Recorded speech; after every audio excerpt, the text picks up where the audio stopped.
What is going on, Trash Talkers? We are back with another episode for you.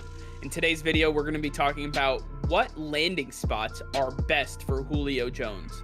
All that and much more coming your way right now.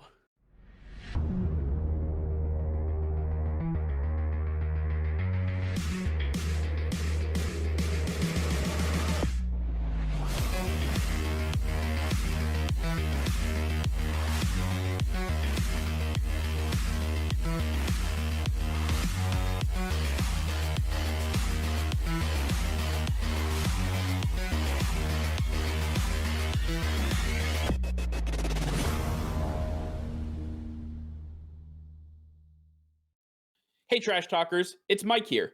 Over 93% of you who view our show each and every day are not subscribed to the channel. If you could hit that red subscribe button, it would help us out tremendously, and it is completely free for you guys. If you want to stay up to date with our daily content, then click that bell icon and you will be notified every time we go live. Nick and I both really appreciate you subscribing to the channel, and we can't wait to keep making more daily content for you. All right, Nick. Well, it looks inevitable at this point that Julio Jones will no longer be an Atlanta Falcon. As soon as his dead salary cap number gets lessened June 2nd, it looks like he might be off the team. And the Falcons have had a lot of conversations with multiple teams about moving Julio Jones. And I think at this point we have to take a look at and see which teams have the best need, best fit, and kind of which teams make the most sense for landing Julio Jones. So I want to start off actually with our beloved New England Patriots. I believe that with the cap space that the Patriots have, with all the free agency spending that Bill Belichick has done, his aggressiveness in the draft with getting the quarterback for the future and moving up to get Christian Barmore, and the whole offseason has been detailed. Now we know that Tom Brady's coming into Foxborough in week 4. I think Bill Belichick is retooling, refocusing, and getting ready for that ultimate matchup. Not just that one specifically. Obviously, he wants to get ready for this entire season, but adding Julio Jones to the mix of Jonnu Smith, Hunter Henry, Nelson Agholor, Kendrick Bourne, Jacoby Myers, that running attack of Sony Michel, Damian Harris, Ramondre Stevenson, James White, with the offensive line that he was able to bring in Trent Brown, re-sign David Andrews and Ted Karras. The only loss on the offensive side of the ball really comes from the left guard position of Joe Thuney, and he has done more than enough to address that left guard position. So at this point, it might make sense that the Patriots are all in on getting Julio Jones. Yeah, it definitely does. They have the cap space to do it. They have the need. They got a good wide receivers in Kendrick Bourne and Nelson Agholor, but they're missing that true number one. They need a guy who's not only a true number one, but a veteran, a guy who can teach these other wide receivers how to get to that next level. Because Kendrick Bourne, Jacoby Myers, Nelson Agholor, these guys have the talent to get to the next level. They just need that extra push. And I think Julio Jones can do that by teaching them on the field. Julio can be that weapon for Cam Newton, that go-to guy, that surefire catch that Cam Newton needs. And now you're stacking that on top of a two-headed monster at tight end with all those running backs. This would be an embarrassment of riches after what Cam Newton had to endure last season with such a lack of weapons. This is a complete 180, but this is exactly the move Bill Belichick would make this offseason with everything else he has done. I don't expect him to stop just yet. This is exactly the move I see him making.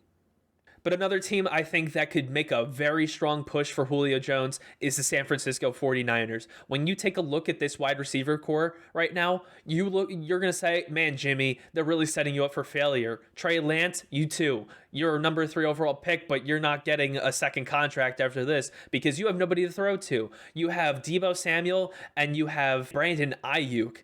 Outside of George Kittle, these two are not enough at wide receiver. You're going to need a surefire number one. These guys got injured both last season. You cannot rely on them as your weapons. Outside of that, who do you have? Richie James, Mohamed Sanu? These are not the weapons you want. You're going to need a guy like Julio Jones, especially if you're going to make it out of the NFC West. This is the hardest division to be in right now, and right now, the 49ers are dead last in it.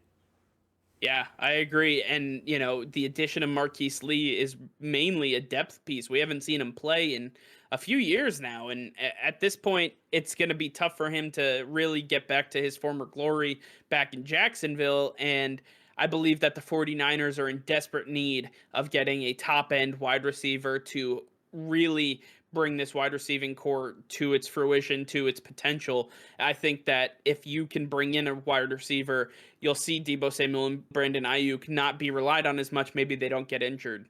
But I want to talk about the Chicago Bears as well. The Chicago Bears make a ton of sense for me because they just brought in their quarterback of the future. They just brought in Justin Fields. They also were able to retain Allen Robinson and keep him in Chicago. Now, if you pair Julio Jones and Allen Robinson together, and at some point, we know that Andy Dalton's going to lose his job to Justin Fields. Justin Fields is going to have an absolute Fields day with this wide receiving core. I think that he really just exudes a lot of confidence. He did a lot with a little at Ohio State, and then he did get some weapons like Chris Olave and stuff. But if you have Allen Robinson and Julio Jones, I mean, that is an immense upgrade from what he had at Ohio State. He's going to be able to truly compete in the NFL with those weapons, and I'm really excited. Don't forget about Jimmy Graham at the tight end position. He may be a little old and long in the tooth at this point, but I do believe that he can still be an effective tight end in this offense.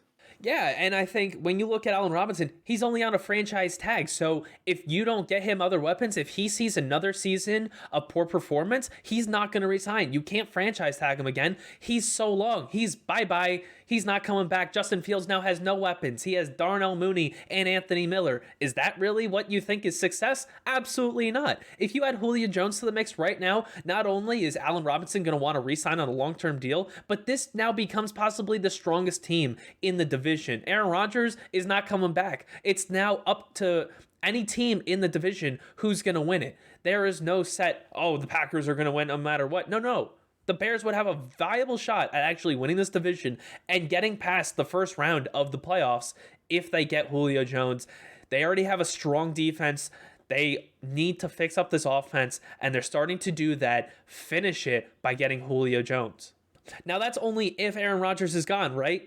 The way you keep Aaron Rodgers, get him Julio Jones. What you did in the draft was no bueno. You got a corner in the first round, the 5th best corner in the first round, when you could have had the 4th best wide receiver. Instead, you waited till the 3rd round and you got Amari Rodgers. So now you've got Amari Rodgers with Aaron Rodgers, but that's not enough. You need to get a surefire weapon. Julio Jones next to Devontae Adams is going to blow this team out of the water. You're not going to make the NFC Championship game. You're making the Super Bowl, guaranteed. No one's getting past you. This offense is going to be too high-powered. The defense is already too strong. I think that there's no team that could get past the Green Bay Packers if you add Julio Jones.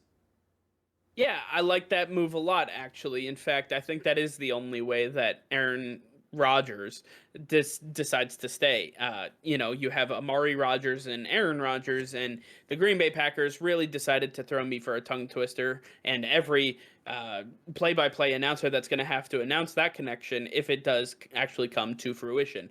Either way, I'm excited. I think the Packers have a legit shot here at getting Julio Jones. I know the Falcons are trying to look to move him out of the NFC, but either way, if he can go with Aaron Rodgers and Devontae Adams and Amari Rodgers and Robert Tonyan and some of these other weapons that they have, I think that the Packers, as you said, will be the number 1 team in the NFC, and they have a legitimate shot to not only make the Super Bowl, but win the entire thing. So that'll be an interesting move for sure. The last team I want to talk about specifically is the Indianapolis Colts. I think that the Indianapolis Colts are a very interesting team. They made the decision to go out and get the quarterback that they wanted. They got Carson Wentz from Philadelphia so he can run the offense that Frank Reich wanted to run since he left Philly. Now, with his quarterback, let's get him a number 1 receiver. They already have Michael Pittman. T.Y. Hilton, he's a little long in the tooth. He's a little outdated. And the speed only lasts for so long before he gets hurt. He's only on a 1-year deal. I think that, just solidifies him as a Colt lifer, and he's going to be there for support and really helping other wide receivers. But the Indianapolis Colts need a bona fide number 1 receiver, and Julio Jones is that and then some. He is a top 5 wide receiver in the NFL, And when you have a guy like Carson Wentz who seems to be running for his life constantly, at least in Philly, now that he has the offensive line ahead of him, just imagine what he can do with a guy like Julio Jones and Michael Pittman and the roster that they have built around the quarterback position. I think this offense would arguably be one of the best offenses in the league should Julio Jones become an Indianapolis Colt. I mentioned earlier how I think Julio could be such a great leadership tool for guys for the Patriots and other teams, but I also think that he would be best with the Colts because to me, Michael Pittman has so much potential. This guy is big body, he's fast, he's long, he has great athleticism, and he's a great receiver. He needs to have a guy like Julio Jones who can show him the ropes and really teach him how to be an elite receiver in the league because once Julio's gone in a few years, then Michael Pittman will be able to take his role as the number one wide receiver and lead this team to even more championships.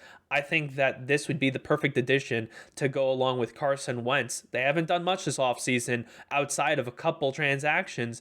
I think that they need to make this as the final nail in the coffin to say, we're all in. This is a team we're rocking with, and we're coming at the reigning AFC champions, the Kansas City Chiefs. Now, before we end this, I do want to mention there are a couple teams that have a ton of cap space and could easily make this move. The Jacksonville Jaguars and the New York Jets. These two have, by far and away, so much cap space that they need to meet the cap floor anyway. You might as well spend some on a number one wide receiver. The Jets got Corey Davis, and they have Denzel Mims, Jamison Crowder, and Elijah Moore in the second round. I think that Julio Jones would just make this an embarrassment of riches for Zach Wilson, who's a rookie quarterback. He's going to need all the weapons he could get if he's going to be successful. Joe Douglas needs to make this happen. And then for the Jacksonville Jaguars, I think that, again, rookie quarterback Trevor Lawrence, he's used to a ton of weapons. He needs even more weapons. I think that he would be perfect alongside DJ Chark. This would just be enough to put the Jacksonville Jaguars in the same light as the Indianapolis Colts and say they could even win the division this season. Well, that would definitely be something for sure, but again, there's only one Julio Jones and a lot of teams that are vying for his services. Either way, come June 2nd, it wouldn't shock me at all to see Julio Jones actually on a different team. At this point, I believe that all the legwork has been done. The Falcons are sorting through offers right now, maybe going back and forth with a couple of teams, but either way, Julio Jones will be playing he will be playing football in another division, in another uniform. All right, well, that's going to do it for now. Thank you all for watching. Make sure to like this video and subscribe to the channel if you haven't already. Hit that notification bell. We go live every single day. That'll be all. Peace and love.